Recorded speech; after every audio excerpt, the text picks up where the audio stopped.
Hi everyone. so actually today, just like yesterday, I actually have been diagnosed with COVID, and I think this is the second round of infection. So it's not as bad as the first round. In the first round, during the first round, I actually had that serious, really severe pain in my eardrums because of COVID, and my voice was pretty hoarse. But this time around it isn't so bad, so I can still speak like normal. But except that I have a little bit of a blocked nose, and the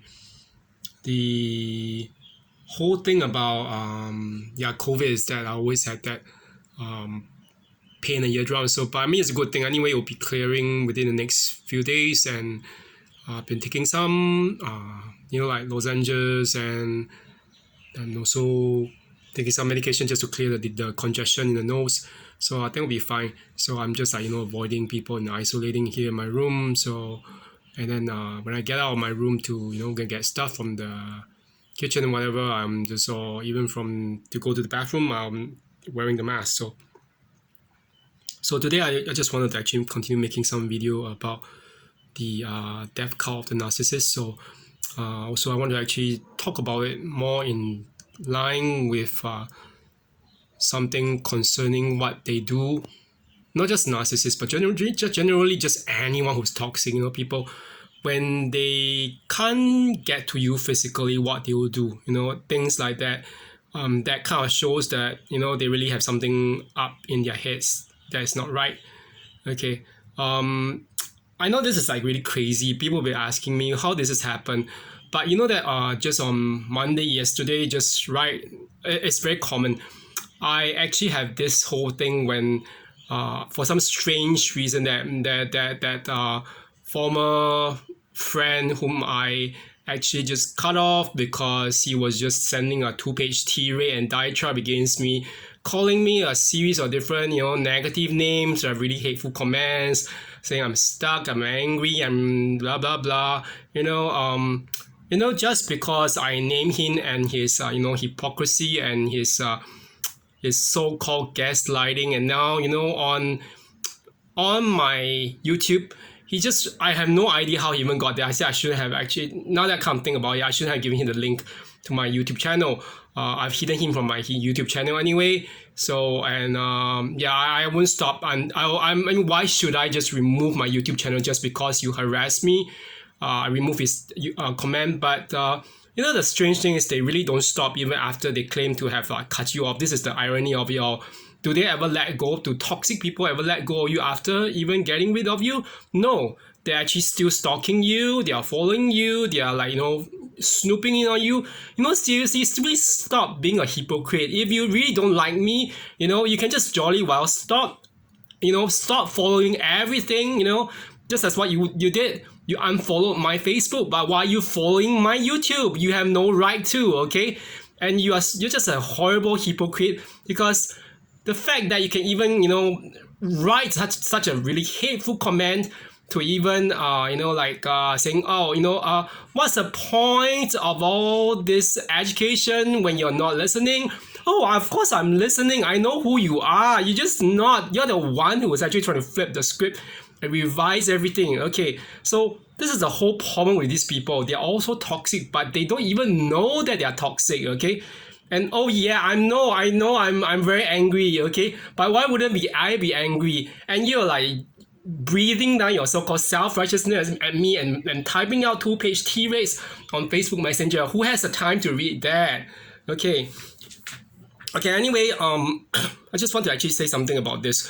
This is actually linked back to the whole thing I was talking about, death cult the narcissist. I have no idea what triggered him. That's his own business. I have no concern. We are no longer friends, okay?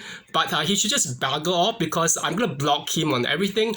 And he can just ban me, whatever. I'm not interested in him and his life. That's your own life. You're responsible for your own self. Whatever you do, okay? Don't try to pretend that you're so responsible for other people. Okay, this is one thing when it comes to people who are so into themselves, who are toxic, who are narcissistic. They go around. That's the one thing. They talk about how good they are, whatever. But if you are so good, why are you spending your time on other people?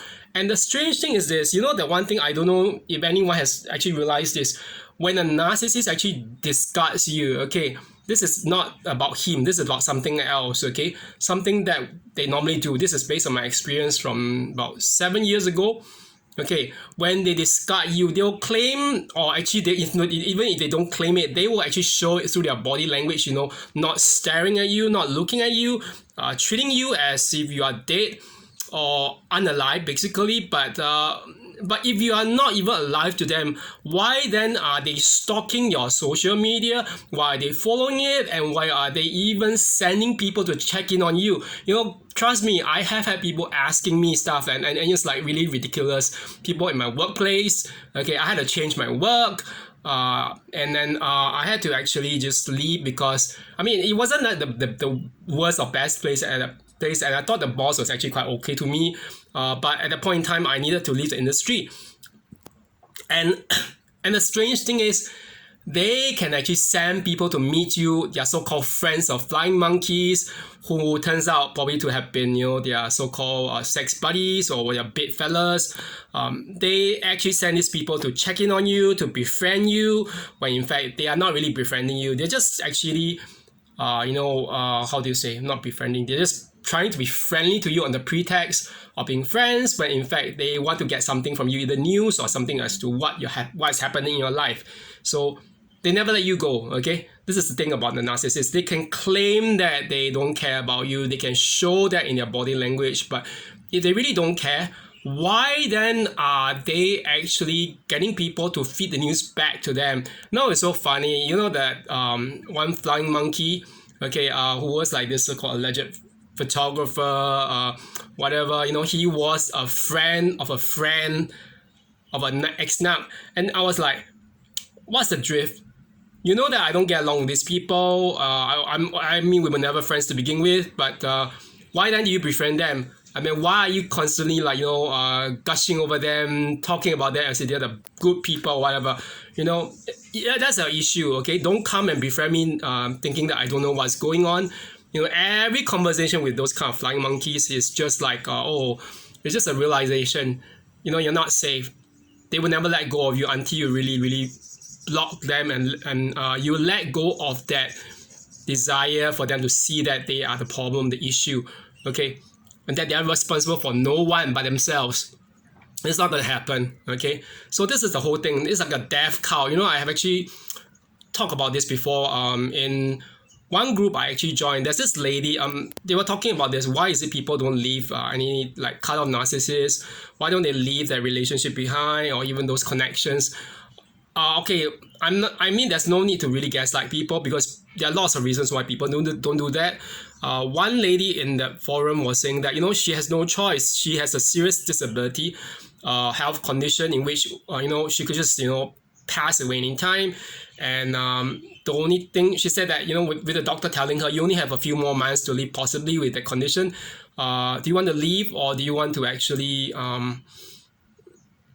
just pass away, or this end up have someone to actually take care of the funeral matters?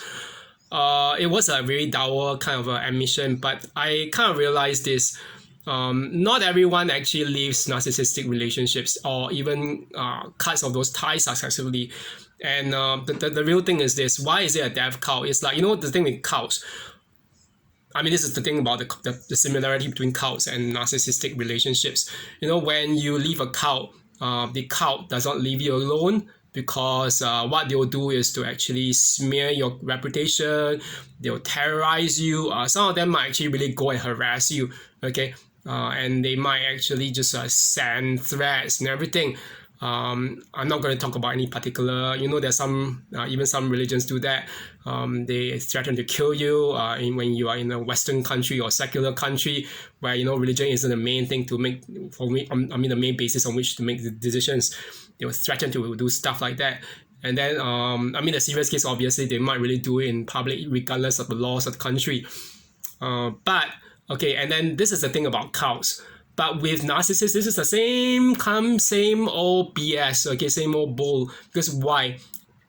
when you cut off the relationship, even when they discard you, they will send people right after you. And if they don't send people right after you, they themselves might even just come personally to your place and threaten you and do different things. And they might actually in some cases, some people have claimed that their narcissists actually visit them on the astral level in their dreams and whatever, trying to torment them and hurt them. I don't know how true that is, but I'm pretty sure that a lot of it has some basis in some spiritual demonic presence or whatever is enabling them. But I don't want to go there, okay? And anyway, I have God with me. God's protecting me, and I don't really want to have anything to do with these people. So yeah, so just like if it's possible, the one thing we need to realize is that we need to have our own space, a safe space. How can we survive when we don't have a safe space? With a narcissist, they will remove all the safe spaces that you even have. Okay, so anyway, I'm actually going to go and do some stuff, and I have to do some online work, even despite the fact that I'm actually somewhat in recovery from the second round of infection with COVID. But I hope that everyone just stay safe, and then stay away from crowds and everything as well. Now it's the Christmas season. Everything is everyone's getting infected with some infectious diseases again. It's not really a good time to get out and get infected. And if you need to actually really get out, wear the mask. Okay, so and then actually my dad is pretty selfish. He actually goes out despite the fact that he's coughing badly. He doesn't have COVID after having had a medical checkup last week, but his cough was so bad. He was coughing yellow phlegm and sniffing yellow phlegm, and he still goes out. And I was telling my friend, this is the one thing again.